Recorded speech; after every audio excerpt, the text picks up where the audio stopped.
Hello dear students, welcome back to the Hindi class of 8th grade. Dear students, आपको पता है 21 से आपके एग्ज़ाम स्टार्ट होने वाले हैं। तो आज से हम अपनी प्रिपरेटरी असाइनमेंट स्टार्ट करेंगे।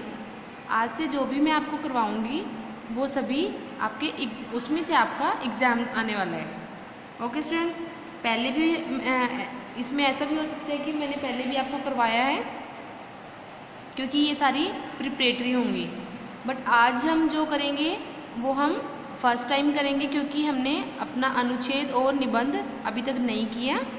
आज हम वही करेंगे और आज से ही आपकी ये फर्स्ट प्रिपरेटरी असाइनमेंट्स है, तो ये आपको एग्ज़ाम्स के लिए भी प्रिपेयर करनी है दोनों। Okay students, so let's start. आज हम करेंगे अपना अनुच्छेद लेखन, पैराग्राफ राइटिंग है। ओके, तो ये दो करत करत अभ्यास के जन्मत होत सुजान और परोपकार, ये दोनों आपके सेकंड टर्म में आएंगे अभी जो एग्ज़ाम्स होंगे। तो आज आपकी प्रिपरेटरी असाइनमेंट्स का फर्स्ट टॉपिक क्या है? अनुच्छेद लेखन। फर्स्ट वाला करते हैं पहले, करत करत अभ्यास के जन्मत होत सुजान।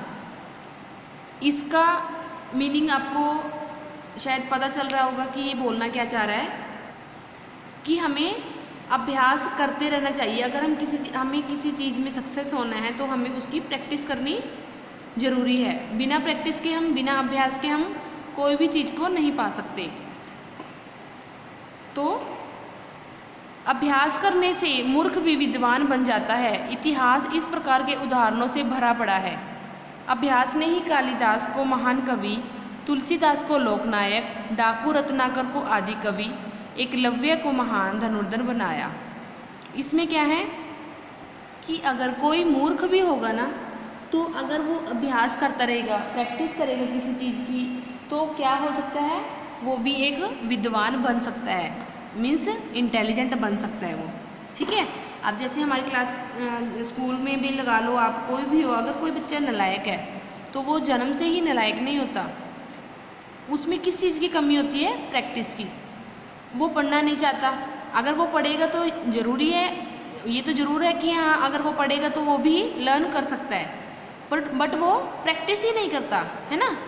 अगर जो इंटेलिजेंट है उसकी सबसे क्वालिटी क्या है सबसे अच्छी, कि वो प्रैक्टिस करता है, लर्न करने की प्रैक्टिस करता है, वो रिटन प्रैक्टिस करता है ना।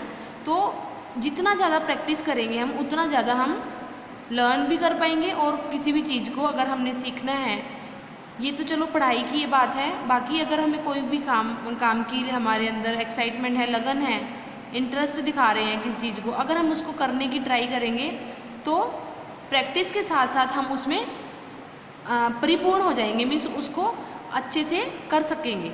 ठीक है, तो हमारा इतिहास है क्या है? उदाहरणों से भरा पड़ा है। किसी का भी ले लो, कालिदास है, वो महान कवि बन गए, है ना। कविता लिखते थे तो उससे क्या हुआ? प्रैक्टिस करते करते उन्होंने कविताएं लिखी, कविताएं लिखते रहे तो वो सबसे महान कवि बन गए। तुलसीदास के लोकनायक हो गए। ऐसे ही यहाँ पर सभी को बताया है कि प्रैक्टिस की है जिन्होंने, तो वो इतिहास में इनके उदाहरण भरे पड़े हैं। वरदराज पहले जड़मती बालक थे, अभ्यास से ही वह महापंडित बना। ठीक है, पहले वो बालक था बट उसने क्या किया? प्रैक्टिस की और वो पंडित बन गया। ठीक है, अभ्यास के बिना किसी काम में भी सफलता मिलना कठिन होता है। विद्यार्थी के लिए तो अभ्यास का विशेष महत्व है। अभी मैंने बताया जो स्टूडेंट्स होते हैं उनके लिए सबसे इम्पोर्टेंट चीज़ क्या है? प्रैक्टिस, अभ्यास। जन्म से कोई विद्वान नहीं होता, अभ्यास से, साधना से ही अज्ञान का अंधकार दूर होता है।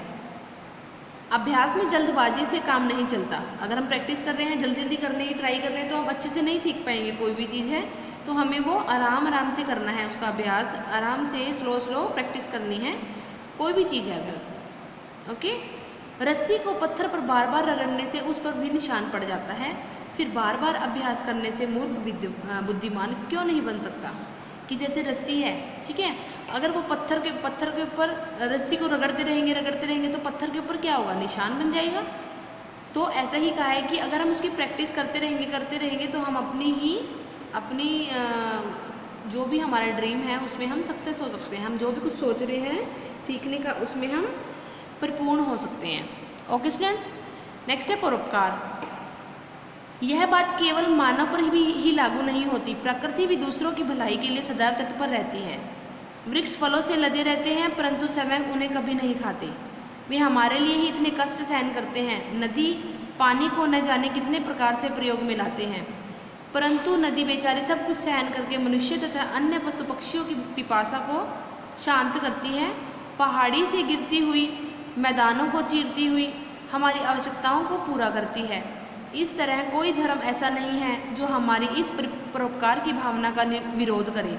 सबने एक मत होकर कहा, रे मन, भला न कर सके तो बुरे पथ पर भी मत जा। अगर हम किसी का भला न कर सके तो कम से कम उसे हानि भी न पहुंचाएं। जहाँ तक हो सके उसके दुख को दूर करें।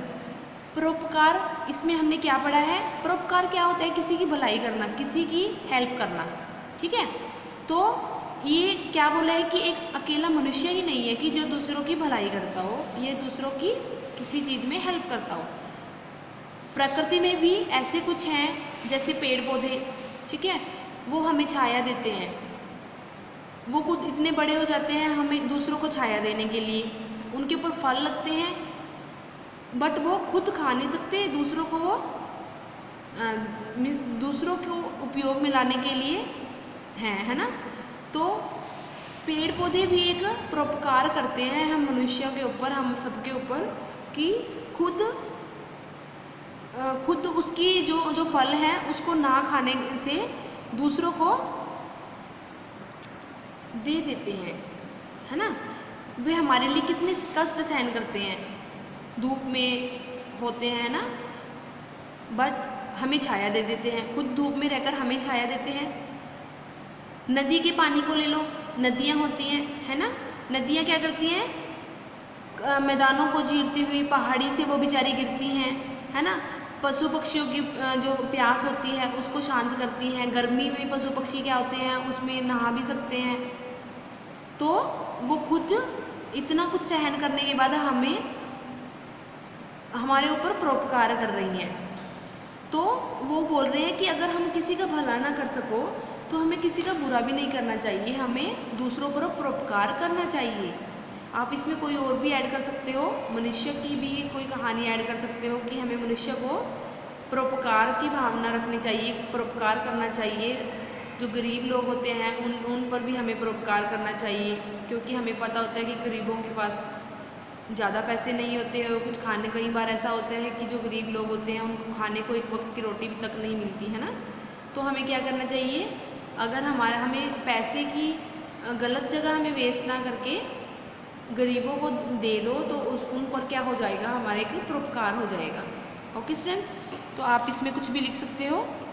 ठीक है स्टूडेंट्स, तो ये आपकी फर्स्ट प्रिपरेटरी असाइनमेंट्स थी फॉर सेकेंड टर्म एग्ज़ाम्स, और हमारा 2 जो पैराग्राफ राइटिंग्स हैं वो कंप्लीट हो गए हैं और 2 हमारे निबंध हैं वो कंप्लीट हो गए हैं। Okay students, so thank you and have a nice day.